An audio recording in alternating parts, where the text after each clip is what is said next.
This is Indiana Weekend, some of the most interesting people and places from around our region. These are the stories you won't always see on the regular news, voices you won't always hear elsewhere. I'm John Strauss. This is a kind of news magazine show with stories just a bit off the beaten path.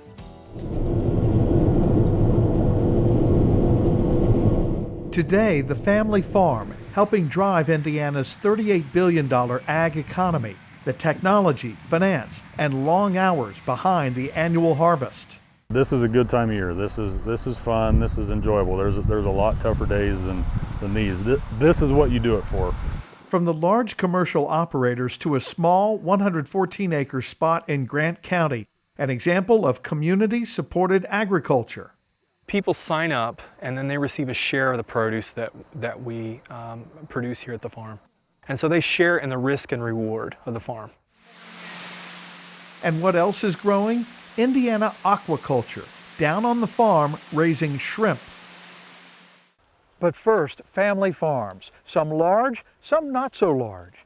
We drive by fields like this all the time, pretty brown this time of year, but always green when you think about the color of money. For example, corn in Indiana is a $4 billion a year crop.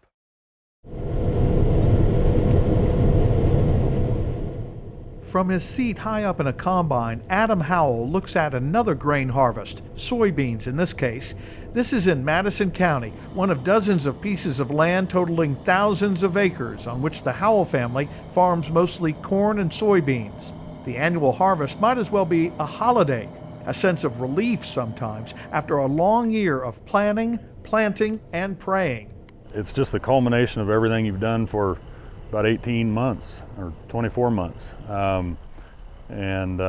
It's just, I don't know, it always has been a good time of year. The weather's usually enjoyable, and you're just bringing everything in. You're kind of, you can see the light at the end of the tunnel for some of the work for the year, and you just bring everything to a head, and there's something that feels good about that, I guess.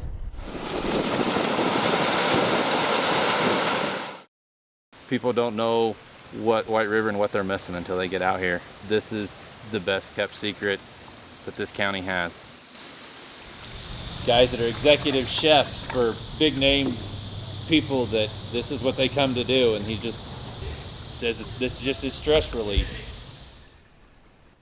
In the closing weeks of the season, you tend to grab for every last scrap of summer you can get. Recently, a fellow on Facebook put together an inner tubing trip on White River, and 500 people signed up.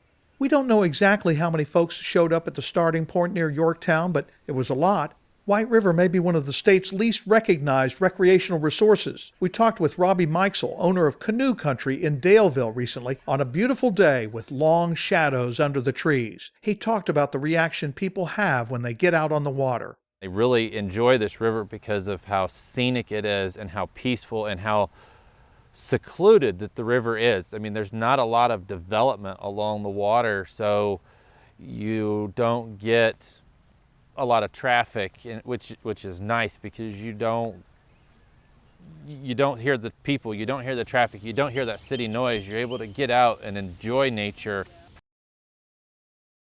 Finally, it may or may not become a popular local attraction, but a new downtown feature in Muncie is off to a good start. The city has built this decorative canal that leads to the White River. It's actually part of the stormwater drainage system and maybe one of the nicest sanitary district projects you'll see. Ball State student Nick Merling was here for the opening and has this look at the project.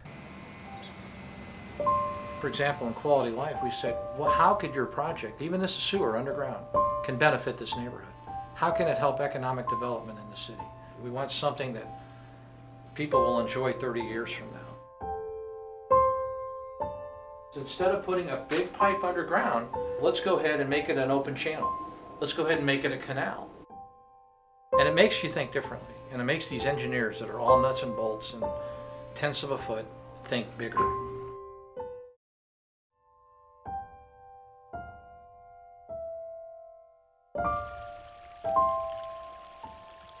So here's the deal.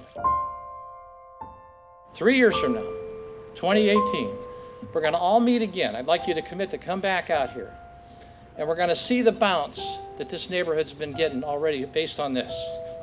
As an infrastructure person, working for a district that does infrastructure, this is what it's all about.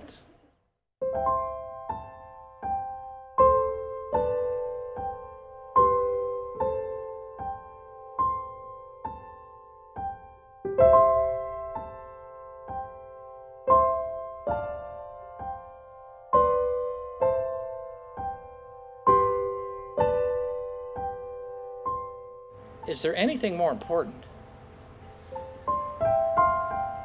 with your work than to revitalize the neighborhood in Muncie? I would argue there's nothing more important than we could do.